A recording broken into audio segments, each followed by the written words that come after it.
یہ حقیقت تھی کہ کنویں کے فاضل پانی کا کثیر فائدہ انہی کی زمینوں کو زیادہ ہوتا تھا اور کاشت بھی بڑھ گئی تھی۔ سلطان بیبرس نے ان کی دلجوئی کے لیے انہیں ذاتی ملکیت سے کچھ رقم بھی ادا کی تاکہ وہ اس فیصلے پر مایوس اور ناراض نہ ہوں۔ وہ افراد سلطان کی عنایت پا کر بے حد مسرور ہوئے اور کامل اطمینان سے واپس لوٹ گئے۔ سلطان بیبرس اس معاملے سے فارغ ہو کر واپس دربار کی جانب لوٹا۔ راستے میں ہی اسے امیر فخر الدین لقمان مل گیا، جو مقدمے کی اطلاع پا کر فکر مند ہو گیا تھا اور سلطان بیبرس کے پیچھے چلا آیا۔ سلطان بیبرس کی صورت دیکھ کر اس نے عجلت میں معاملہ دریافت کیا تو سلطان بیبرس نے مسکرا کر اس کی بات ٹال دی۔ وہ دونوں عام آدمیوں کی طرح بازار میں چلتے ہوئے شاہی محل کی جانب بڑھ رہے تھے۔ ان کے گرد کوئی سپاہی نہیں تھا اور نہ ہی کسی حفاظتی دستے کا انتظام کیا گیا تھا۔ لطف کی بات یہ تھی کہ بازار میں چلنے پھرنے والے بیشتر لوگوں کو یہ معلوم نہیں تھا کہ ان کے درمیان ان کا سلطان موجود ہے۔ یہ سلطان بیبرس کا خاصہ تھا کہ اس نے اپنی نمود و نمائش کا کبھی اہتمام نہیں کیا اور نہ ہی بلا سبب لوگوں کو پریشان کیا۔ وہ چاہتا تو سابق سلطانوں کا طرز زندگی اپنا سکتا تھا، مگر اسے شاہی محل میں گھٹ کر پابند زندگی گزارنے کی عادت نہیں تھی۔ وہ کھلی فضا میں زیادہ مسرت اور سکون محسوس کرتا۔ اس کا زیادہ وقت عموماً قاہرہ کے بازاروں اور گلی کوچوں میں گزرتا۔ اس طرح نہ صرف وہ اپنی طبیعت پر چھائی بے چینی کا تدارک کرتا رہتا، بلکہ اسے اپنے گرد پھیلے ہوئے بے شمار معاملات کی بھی خبر رہتی۔ امیر لقمان، سلطان بیبرس بولا، میں گزشتہ چند دنوں سے ایک بات سوچ رہا ہوں، مگر ہر بار خود ہی اسے سوچ کر رد کرنے پر مجبور ہو جاتا ہوں۔ میرا خیال ہے اس معاملے میں تم میری مدد کر سکتے ہو۔ امیر فخر الدین لقمان نے تعجب سے سلطان بیبرس کی جانب دیکھا۔ سلطان محترم، اگر آپ نے بندے کو اس قابل سمجھ ہی لیا ہے تو یقین جانیے میں پوری طرح دیانتداری سے جواب دینے کی کوشش کروں گا۔ امیر فخر الدین لقمان نے مؤدب انداز میں جواب دیا، میں نے کتب احادیث نبوی صلی اللہ علیہ وآلہ وسلم میں پڑھا ہے کہ جو شخص نبی کریم کی سنت پر عمل پیرا نہیں ہوگا وہ اللہ کے دین سے خارج تصور ہوگا۔ پچھلے دنوں کچھ فرصت میسر آئی تو میں نے اپنا محاسبہ کیا تو یہ حقیقت مجھ پر منکشف ہوئی کہ میں سنت نبوی پر عمل پیرا نہیں ہوں۔ سلطان بیبرس نے جواباً کہا، سلطان محترم، یہ آپ کیا کہہ رہے ہیں؟ ہم نے تو آج تک آپ میں کوئی ایسی برائی نہیں دیکھی۔ امیر فخر الدین لقمان چونک کر ٹھٹک گیا۔ میں برائی کی بات نہیں کر رہا بلکہ اچھائی کی بات کر رہا ہوں، ایک اہم اچھائی جس سے میں ابھی تک محروم ہوں۔ سلطان بیبرس نے ہنس کر جواب دیا، سلطان محترم، میں سمجھ گیا آپ کیا کہنا چاہتے ہیں، مگر اس میں قباحت والی کیا بات ہے؟ امیر فخر الدین لقمان کا چہرہ کھل اٹھا، میں ابھی اس بکھیڑے میں نہیں پڑنا چاہتا۔ میرے سامنے ابتر اور پریشان بلاد اسلامیہ موجود ہیں۔ دشمنان اسلام چاروں جانب منہ کھولے کھڑے ہیں کہ انہیں کب موقع ملے اور وہ ہلہ بول دیں۔ سلطان محترم، میرے خیال میں نبی کریم صلی اللہ علیہ وآلہ وسلم کی حیات مبارکہ پر نگاہ ڈالی جائے تو آپ کو کسی پریشانی کا سامنا نہیں رہے گا۔ انہوں نے تمام ضروری امور کے ساتھ ساتھ ازدواجی زندگی بھی گزاری ہے۔ بلاد اسلامیہ کی حفاظت کے ساتھ ساتھ آپ کو اپنی صحت اور ذمہ داری کا بھی خیال رکھنا چاہیے۔ کیا یہ زیادہ موزوں نہیں رہے گا کہ آپ اس سلطنت کو ایک ایسا جانشین دیں جو آپ کے بعد آپ کی راہوں پر چل کر ملت اسلامیہ کی حفاظت کر سکے؟ امیر فخر الدین لقمان نے کہا، تم نے کسی قدر ہماری پریشانی کو کم کیا ہے، لہٰذا یہ ذمہ داری بھی تمہارے کندھوں پر ڈالی جاتی ہے کہ تم میری ازدواجی زندگی کے قیام کی کوشش میں مصروف ہو جاؤ۔ لیکن یہ یاد رہے، مجھے ملکہ عالیہ نہیں بلکہ ایک بیوی چاہیے۔ سلطان بیبرس نے مسکرا کر کہا، سلطان محترم کا حکم سر آنکھوں پر۔ کیا آپ کے ذہن میں کوئی ایسی خاتون موجود ہے جسے رشتہ زوج میں باندھنا پسندیدگی کا مظہر ہو؟ امیر فخر الدین لقمان نے دریافت کیا، ہاں میری نظر میں ایک رشتہ موجود ہے، مگر مجھے خدشہ ہے کہیں سبکی نہ اٹھانا پڑے۔ سلطان محترم، ایسا کون بد نصیب ہوگا جو آپ کی زندگی بھر ساتھ دینے پر آمادگی ظاہر نہ کرے؟ امیر فخر الدین لقمان حیرت سے بولا، فارس الدین اقطائی۔ سلطان بیبرس مختصراً بولا۔ امیر فخر الدین لقمان جواب سنتے ہی ششدر کھڑا رہ گیا۔ چند لمحوں تک اسے یوں محسوس ہوا جیسے اس کی زبان گنگ ہو کر رہ گئی ہو۔ سلطان بیبرس کا کھلا اشارہ امیر فارس الدین اقطائی کی جوان سال بیٹی کی جانب تھا۔ امیر فخر الدین لقمان نے تیزی سے خود کو سنبھالا۔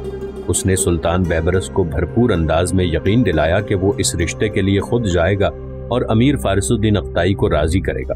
امیر لقمان، فارس الدین اقطائی کو اس رشتے کے لیے ہاں کہنا ہی ہوگی، سلطان بیبرس نے سنجیدہ لہجے میں کہا۔ امیر فخر الدین لقمان کے قدم سلطان بیبرس کے لہجے پر رک گئے، جبکہ سلطان بیبرس آگے بڑھتا چلا گیا۔ امیر فخر الدین لقمان کے ذہن میں دمشق کا وہ دن گھوم رہا تھا جب ریاست حلب کے کچھ امراء نے فارس الدین اقطائی کے علاؤالدین لولو کے ساتھ گٹھ جوڑ کا ذکر کیا تھا۔ اس کے دل و دماغ میں آندھیاں چلتی رہیں۔ تو کیا یہ حقیقت ہے کہ فارس الدین اقطائی نے حقیقتاً کسی سرکشی کا ارتکاب کیا تھا؟ ایک چپتا ہوا سوال اس کے لبوں پر مچل اٹھا، جس کا جواب کسی کے پاس نہیں تھا، کیونکہ سلطان بیبرس نے اس تمام معاملے کی چھان بین خود کی تھی۔ دوسری جانب فوناجو خان اردو زرعی خیل کے سلطان برقعی خان کے حکم پر خیام زرعی منگول دستوں کے ساتھ سمرقندی نوا سے گزر کر قہستان آیا تھا۔ وادی قفقاز کی لڑائی میں وہ شیخ کبیر الدین کے ساتھ ہی تھا۔ لڑائی کے خاتمے پر شیخ کبیر الدین اور برقعی خان کی مختصر سی ملاقات ہوئی، جس میں دونوں نے اپنے اپنے تحفظات سامنے رکھتے ہوئے کچھ نئے معاملے اور معاہدے کیے۔ چونکہ وادی قفقاز کی لڑائی کسی نتیجے پر نہیں پہنچی تھی، اس لیے شیخ کبیر الدین نے برقعی خان کے سامنے یہ درخواست پیش کی کہ وہ مدد کے لیے بھیجے گئے منگول دستوں کو قہستان میں ہی ٹھہرا رہنے دے۔ برقعی خان نے اس کی دلجوئی کے لیے منگول دستوں کو وہیں تعینات کر دیا۔ فوناجو خان کو ان دستوں پر مستقلاً سالار مامور کر دیا گیا۔ بھاری بھرکم فوناجو خان کو دیکھ کر شیخ کبیر الدین نے کسی قدر بیزاری ظاہر کی۔ وہ اپنے تئیں یہ سوچ رہا تھا کہ اس کی حفاظت کے لیے ایسے افراد کا تقرر کیا گیا ہے جن کے جثے قوی ہیکل ضرور ہیں، مگر ان میں عسکری مہارت کا فقدان پایا جاتا ہے۔ شیخ کبیر الدین نے اس خیال کے پیش نظر کسی طرح کا تبصرہ کرنا مناسب نہیں سمجھا کہ سپاہی کمزور ہی صحیح تو کیا ہوا، حقیقت تو یہی ہے کہ برقعی خان جیسے مضبوط حکمران کی مکمل حمایت اور تعاون اسے حاصل ہے، جس کے ساتھ مل کر وہ ہلاکو خان سے اپنے ساتھیوں کا انتقام لے سکتا ہے۔ شیخ کبیر الدین اپنے حشیشی لشکر اور منگول دستوں کے ساتھ واپس قلعۃ الموت لوٹ آیا۔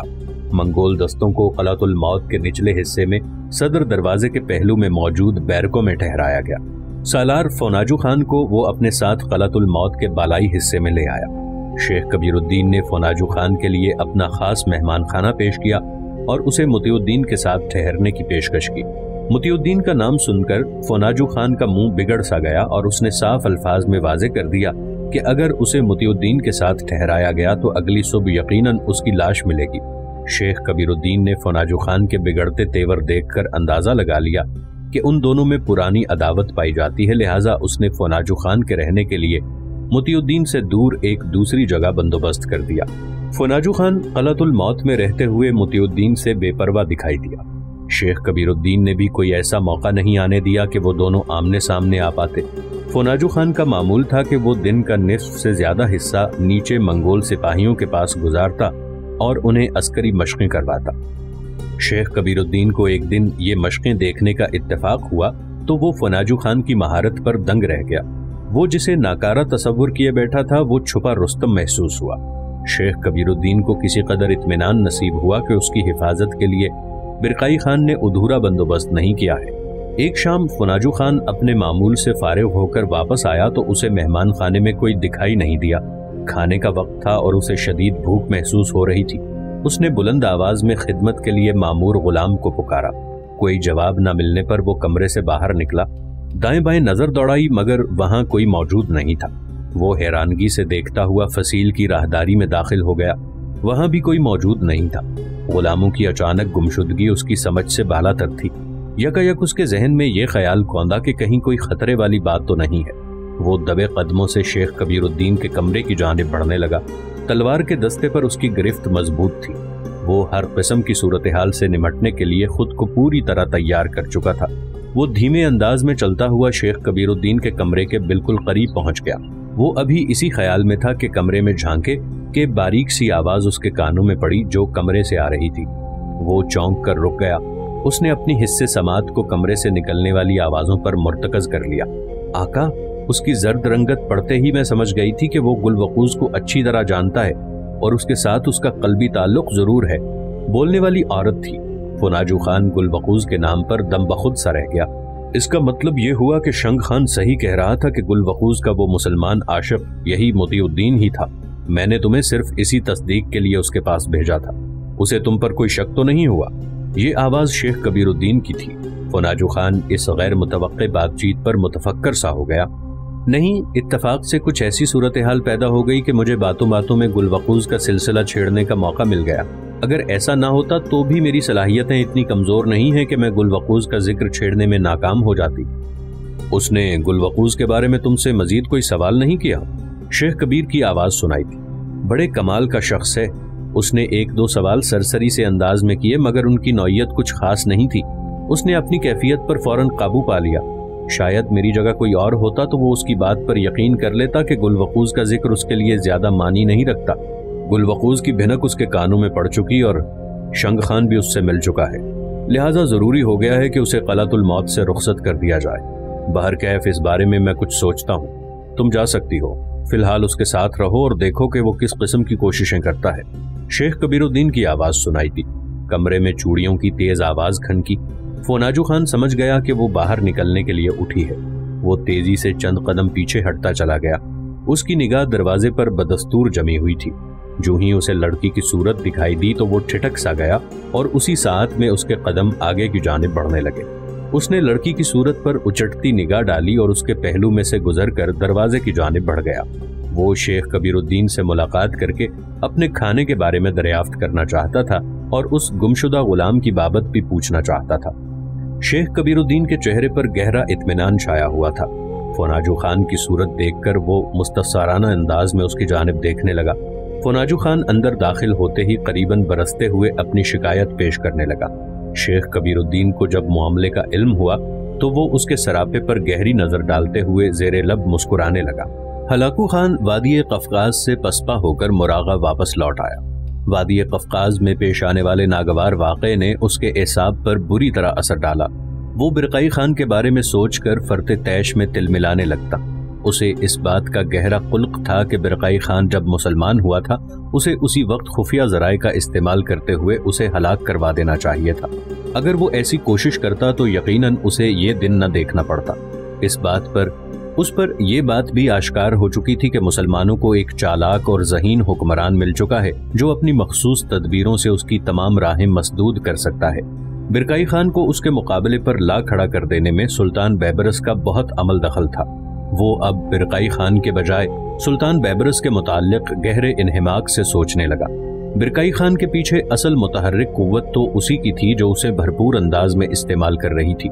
وہ اسی ادھیڑ بن میں تھا کہ اس کے پاس ہیت کے میدان کی خبر پہنچی۔ اسلامی لشکر کی شکست اور خلیفہ اسلام کا خاتمہ بڑی تفصیل سے اسے پیش کیا گیا۔ یہ نہایت مسرت آمیز خبر تھی جس نے ہلاکو خان کے دل و دماغ پر چھائے ہوئے رنج کا کسی قدر ازالہ کر دیا۔ ہلاکو خان نے اس خوشی میں جشن عظیم کا اعلان کیا اور کھلے الفاظ میں اعلان کیا کہ اس کے رشتہ دار مخالفین جو چاہیں جتن کر لیں، ایل خانی سلطنت کی بنیادیں اس قدر مستحکم ہیں کہ انہیں ہلانا کسی کے بس کی بات نہیں۔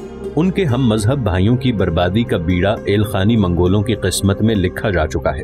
ہلاکو خان بے شک ان کے مقابلے میں نہ موجود ہو تب بھی فتح و کامرانی اسی کا مقدر بنتی ہے۔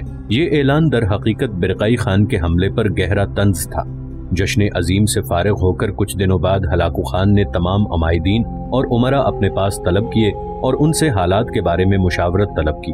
تمام لوگوں نے اپنی اپنی عقل کے مطابق کئی مفید مشورے دیے، مگر ان میں کوئی ایسا مشورہ نہیں تھا جو قابل قبول ہوتا۔ کچھ مشورے محض وقتی نوعیت کے تھے جو کچھ عرصے کے بعد غیر مؤثر ہو کر رہ جاتے، اور کچھ مشورے اتنے مشکل اور دیر طلب تھے کہ خاصا وقت برباد ہونے کا احتمال دکھائی دیتا تھا۔ ہلاکو خان کافی دیر تک نہایت صبر و تحمل سے اپنے عمائدین کی بحث و تکرار سنتا رہا۔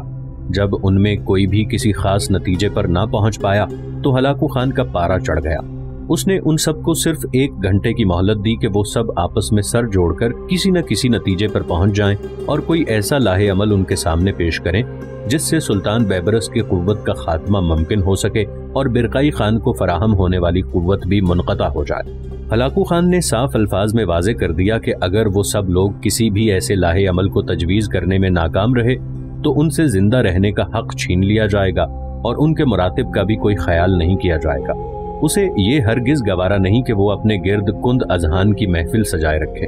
عمائدین اور امراء ہلاکو خان کا فیصلہ سن کر لرز گئے۔ انہوں نے دی گئی مہلت کا شکریہ ادا کرتے ہوئے کسی معقول تجویز پیش کرنے کا وعدہ کیا۔ ہلاکو خان وہاں سے اٹھ کر محل میں چلا گیا۔ امراء عمائدین سب سر جوڑ کر صلاح مشورے میں مصروف ہو گئے۔ وہ بخوبی جانتے تھے کہ ہلاکو خان کے منہ سے نکلے ہوئے کلمات کبھی غلط ثابت نہیں ہوئے تھے۔ اس بار ان میں کوئی چپقلش یا اختلاف رونما نہیں ہوا۔ وہ سب حالات کا تجزیہ کرتے ہوئے کسی ایسی منزل پر پہنچنے میں مصروف تھے جو ہلاکو خان کے لیے پسندیدگی کا باعث بن پاتی۔ 1 گھنٹے کا وقت پورا ہوتے ہی ہلاکو خان دربار میں لوٹ آیا۔